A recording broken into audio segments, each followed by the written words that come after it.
People of Earth, good evening. We are today, February 26, 2024. Here are the developments of the current galactic events impacting the future of Earth as a planetary civilization. I am Elena Danan, and I am delighted to welcome you for this 19th episode of Star Nation.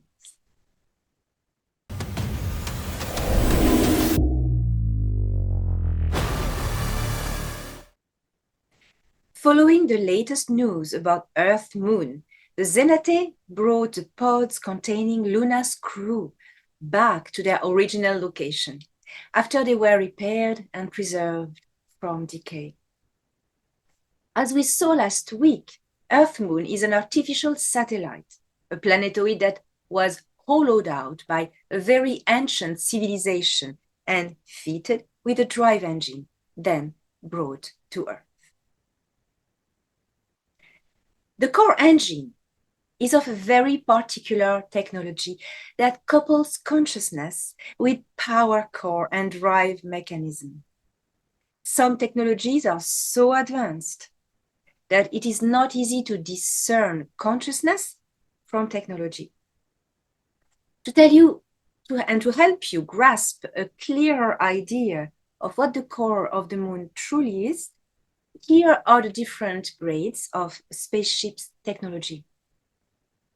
So you have, excuse me. So you have grade 1, mechanic technologies like chariots, car, plane, etc., that use fossil fuels, batteries, or elemental renewable energies such as wind, solar energy, or ocean wave power. So that's grade 1 mechanic technologies. Then you have grade 2 technologies using distortion field, frill, gravity waves. It's like the TR-3Bs and the anti-gravity vehicles. And then you have grade 3, the technologies using grade 2 technologies, plus consciousness interface. And that's the level of the Galactic Federation of Worlds and their ships, for instance. And you have grade 4, which are technologies using uniquely consciousness to power and drive a vessel. The Nibiru is one. The moon is another one. Here is now a report from Thor and Eredyon regarding the retrieval of Luna's crew.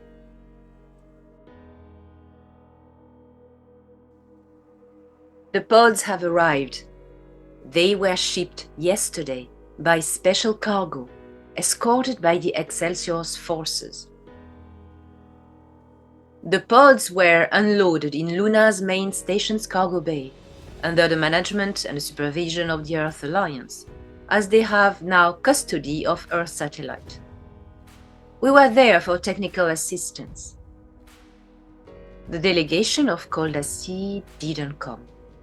However, we had the code given by them to teleport the pods inside of the core command. We proceeded so. The more modern tunnels that were built using ancient lava tubes connecting the network of subsurface facilities connect also at a deeper level to more ancient infrastructures built by a civilization that manufactured this vessel, carving it out of a planetoid. I had had the occasion to see these pods already about a year ago, and it was a spectacular experience. But finding myself in their presence again was awesome. They were shipped all the way down the corridors on anti-gravity trays, and we escorted them. These pods look like giant chrysalis with a strange shape, like a teardrop shape. They are semi-translucent, and you can sense the pulse of life inside of them.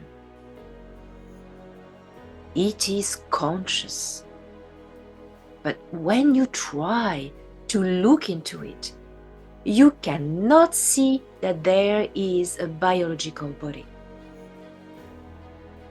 Prince Sia said that he would come and visit the core of Luna, but I wished he was there in that particular moment to explain to us what they are. He probably knows best about these technologies amongst all of us. I didn't beam with the delegation inside of the core within the command cell of Luna. Only 4 Zenate scientists were in there. They reported afterwards that they interfaced the pods to the core entity or core drive. It is difficult to speak about an entity, as it is at the same time the highest advanced technology known to existence. So now what will happen is that the crew's souls will reintegrate the pods and they will fully wake up. This will be a first for us to see. Then the core consciousness will activate and release knowledge. In what ways, we do not know yet for sure. I will keep you informed on the developments of this operation. High Commander Thor Eredyon reporting for the Galactic Federation of Worlds.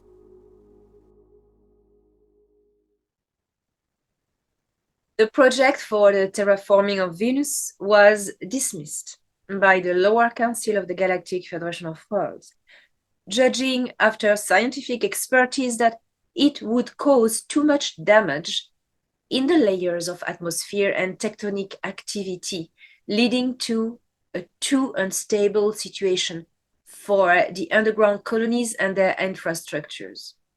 Venus will stay as it is, but will welcome under its surface colonists from Earth as soon as these projects develop in the Earth organization and become possible. The terraforming of Mars, in the contrary, goes forward, and new microorganisms were introduced into the atmosphere in the polar regions that produce oxygen. With the increase in oxygen in the Martian atmosphere, plant life will be able to develop. The experiment is still ongoing, and the local Martians, the Tiru, look forward to have their ecosystem rehabilitated. And finally, after a long time living underground, to finally be able to move their dwellings to the surface, as things were before on Mars, until the atmosphere was ripped off by the explosion of the 5th planet. The Jupiter commercial and military hub is still in construction, but the commercial infrastructure has not yet been completed. The Earth Alliance is waiting for the Galactic Guild of Merchants to complete the setup of their module facility, and they are taking delays due to the internal rivalries and conflicts of interest. Nonetheless, it is a common procedure to make contract with the Galactic Guild of Merchants when establishing a new commercial hub anywhere in the galaxy. Sometimes they may decline, but it is very rare. If a new hub's curators do not make contract with them, the Galactic Guilds of Merchants may oppose competition and cause profit losses for the hub. The Jupiter hub is also not only a commercial hub benefiting the populations of all the world of Sol, but it is also a defense outpost, a gate to the Sol system that will secure the Jovian stargate or vortex. This star system is moving into a new era of safety and prosperity. But what is left to be done on Earth? For yet, a lot of work is still required.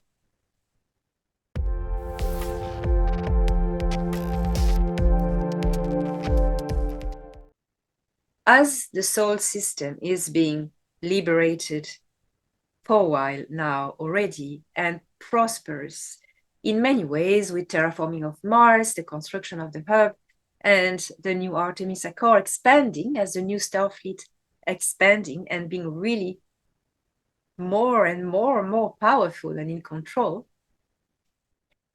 Well, what's happening on Earth? Because on Earth, things are not yet completely sorted. On Earth, works need to be done. And the people from the star nations have done their work. They have liberated the star system with the Earth Alliance from the forces of evil, the Sikaar Empire and the Nebu. What needs to be done now? It's a human problem. The humans of Earth need to succeed their probation period, and they need to learn how to take control. Humanity of Earth has been groomed from the dawn of its times, and people have been used to rely on hierarchy, people more powerful, saviors. That has been put into the mind and the conditioning of people that you do not wake up and realize that you are in control. This is what we need to do on this planet. The whole star system and the whole galaxy has their eyes set upon us because we are famous. We're famous. We are very famous here. Oh goodness, what happened here decided of the liberation of the galaxy, because it was on Earth that the Nebu hive was cracked. What you need to do is to unplug from the fear matrix. The enemies of humanity are humans now. The ETs have gone, the bad ETs have gone, as you call them. Remains now the human minions who have still a bit of control, but they have the control that you give them. Remember, they always make you do things with your mind. They are powerless without you, without your mind, without your strength of thought. They are powerless without your power of manifestation. So they are going to create narratives that you manifest chaos. You do it. And now what about you do how you want it to be? What about you cut the fear narratives, you stop watching Netflix, mainstream media, all the catastrophic alien invasion agendas and movies and fear narratives and everything that the mainstream media also tells. War, which is all staged by the same people behind different parties. Don't be fooled anymore. You are all aware now, waking up. So it's now down to you to shut down the fear noise and focus on manifesting the future you want. You want a prosperous future where you will be happy, where nobody will be hungry anymore. Manifest it. Make it happen in your mind first, and when you're convinced it's going to happen, well, you project it into the world and you imprint the structure of reality. And this is how you win. This is how you get rid of the deep state. The best way is to not feed their power anymore. Not give your power, apply your power to their plans. Apply your own power the manifestation, the strength of the mind to manifesting, believing it with all your heart, the future you want. You are in control. Talk to you next week.